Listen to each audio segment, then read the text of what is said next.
Baru disitulah warga sadar sudah dibohongi dan dikerjai. Jangan mau seperti mereka yang tertipu mentah-mentah. Ini satu negara, masih banyak masalah yang rumit, belum diselesaikan. Di tangan Jokowi saja masih banyak masalah yang harus ditangani. Kalau diteruskan oleh pemimpin yang tong kosong nyaring bunyinya, malah makin gawat. Pada akhirnya masyarakat yang menentukan. Masyarakat harus sadar dan jangan mau lagi dikerjai untuk kesekian kalinya. Jangan mau lagi diberi permen karet yang hanya manis dikunyah selama beberapa menit tapi pahitnya sampai 5 tahun. Perlu kalian ketahui, saudara, Jokowi punya visi yang luar biasa buat negara ini. Yang pertama adalah IKN. Kedua, stop ekspor barang tambang mentah agar hilirisasi berjalan dan memberikan keuntungan besar buat Indonesia. Merebut penguasaan SDA atau sumber daya alam dari tangan asing dan banyak lagi. Itu semua bikin banyak pihak gerah. Banyak yang berharap Jokowi tumbang usai lengser nanti. Mereka berharap presiden selanjutnya lebih main aman, bisa main 86. Bila perlu yang bisa disetir, jangan sampai itu terjadi. Jadi Anies Baswedan ini tidak hanya pandai main kata-kata tentang tidak.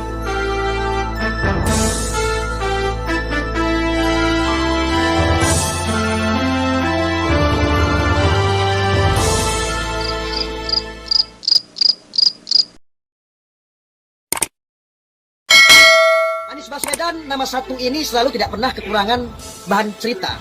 Bukan karena prestasinya, tapi karena kontroversi, kebohongan serta ketidakbecusannya selama menjadi menteri hingga sampai gubernur DKI Jakarta, pemirsa. Tidak lama ini, mantan atasan Anies yang juga sekaligus budayawan Muhammad Sobari mengungkap fakta baru mengenai sifat asli dan cara kerja Anies. Saya tidak mengenal orang ini sebelumnya, tapi mendengar pengakuannya mengenai sosok Anies, saya jadi tertarik dan akan membagikan kepada Anda semua berita ini, teman-teman ya. Sobari dengan tegas menyebutkan bahwa Anies bukanlah orang yang seintelektual seperti yang diproyeksikan di depan media. Dia melihat gerak-gerik Anies saat ini dan juga bertahun-tahun lalu saat Anies menjadi stafnya di pekerjaan di bawah UNDP. Intinya ya, bagi dia Anies itu tidak ada yang istimewa. Lebih lanjut, Sobari pernah menyebutkan bahwa dia juga bekerja dengan Anies yang saat itu belum berpengalaman. Jadi ketika ditanya apakah Anies orang yang pintar, Sobari membandingkan dengan rekannya yang lebih pintar. Bahkan dia menyebut Anies memang adalah orang yang memiliki ambisi untuk berkuasa sejak dulu. Lalu Sobari bahkan mengaku pernah dibuat marah saat Anies disebut mau saja didukung oleh kelompok radikal. Anies dianggap tidak akan mempermasalahkan dirinya didukung oleh siapapun. Gila nggak? Jadi Anies itu bisa dikatakan sangat berambisi dalam hal kekuasaan. Jadi halal haram ya tentu ia akan lakukan. Benar sekali, memang ini terlihat jelas saat Anies bertarung di Pilkada DKI 2017. Anies terkesan tidak menindak tegas ketika ada banyak politisasi atas nama agama. Ketika ada banyak seruan memilih pemimpin seiman, ketika ada spanduk provokatif politisasi jenazah. Jadi ada semacam kesimpulan bahwa Anies menikmati dampak dari fenomena tersebut karena secara tidak langsung itu menguntungkan dirinya dan merugikan lawan politiknya. Makanya Anies saat ini kena karma disebut sebagai bapak politik identitas. Politik identitas melekat kuat pada Anies seperti permen karet yang lengket di rambut. Susah sekali dilepas, tak peduli apa caranya. Ketika ditanya soal kepopuleran Anies yang sekarang ini dideklarasikan sebagai capres oleh Partai Nasdem, Sobari menyebutkan bahwa Anies itu hanya dipuja oleh pemuja kedangkalan. Dia bilang Anies adalah sosok yang hanya pandai bicara tapi tidak dibuktikan dengan kerja. Orang yang pandai ngomong tapi pelaksanaannya di lapangan malah big zero alias nol besar. Sudah jelas, kan? Anies itu seperti apa kemampuannya? Jauh sebelum itu, Anies pernah dipecat dari jabatan sebagai menteri.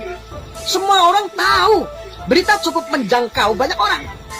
Anies yang dulunya dianggap cerdas, sehingga diangkat sebagai menteri, ternyata ketahuan tidak sebagus yang dikira banyak orang. Ini harusnya menjadi warning dan pelajaran. Tapi ketika Anies dicalonkan sebagai calon gubernur, malah banyak yang seolah buta dengan masa lalu. Ada yang lugu dijanjikan angin surga. Ada yang ketakutan diancam pakai neraka. Ada yang gemetar karena diancam jenazah tidak akan disolatkan. Sudah ada yang memberikan kesaksian bahwa Anies itu tidak istimewa. Bukan orang yang hebat seperti dibanggakan pendukungnya.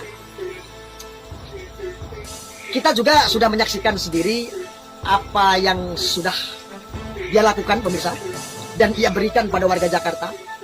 Warga dijanjikan sesuatu yang sangat manis, tapi endingnya sangat pahit. Mirip permen karet. Awal-awal dikunyah manis sekali. Warga percaya, tapi semakin dikunyah, semakin hilang manisnya. Akhirnya pahit dan tidak ada rasa. Baru disitulah warga sadar sudah dibohongi dan dikerjai. Jangan mau seperti mereka yang tertipu mentah-mentah. Ini satu negara, masih banyak masalah yang rumit belum diselesaikan. Di tangan Jokowi saja masih banyak masalah yang harus ditangani. Kalau diteruskan oleh pemimpin yang tong kosong nyaring bunyinya, malah makin gawat. Pada akhirnya masyarakat yang menentukan. Masyarakat harus sadar dan jangan mau lagi dikerjai untuk kesekian kalinya.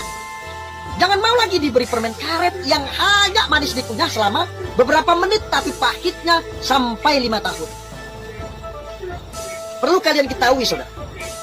Jokowi punya visi yang luar biasa buat negara ini. Yang pertama adalah IKN. Kedua, stop ekspor barang tambang mentah agar hilirisasi berjalan dan memberikan keuntungan besar buat Indonesia.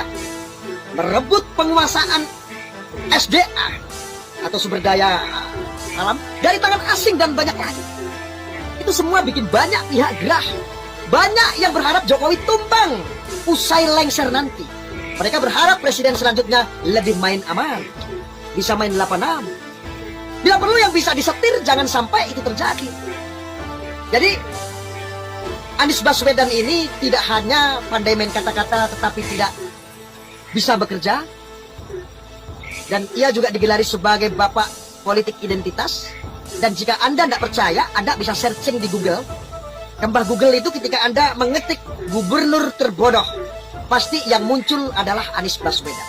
Dan saya hanya berharap, membenci sih tidak, saya hanya ingin sedikit menyadarkan masyarakat Indonesia, jangan sampai kita nanti salah memilih presiden. Apalagi dengan pencitraan yang harusnya belum saatnya, tetapi saat ini sudah melakukan seperti kampanye. Supaya masyarakat tidak melupakan sejarah, histori, bahwa Indonesia ini negara yang besar, jangan sampai dipimpin oleh orang yang tidak bisa kerja. Salam.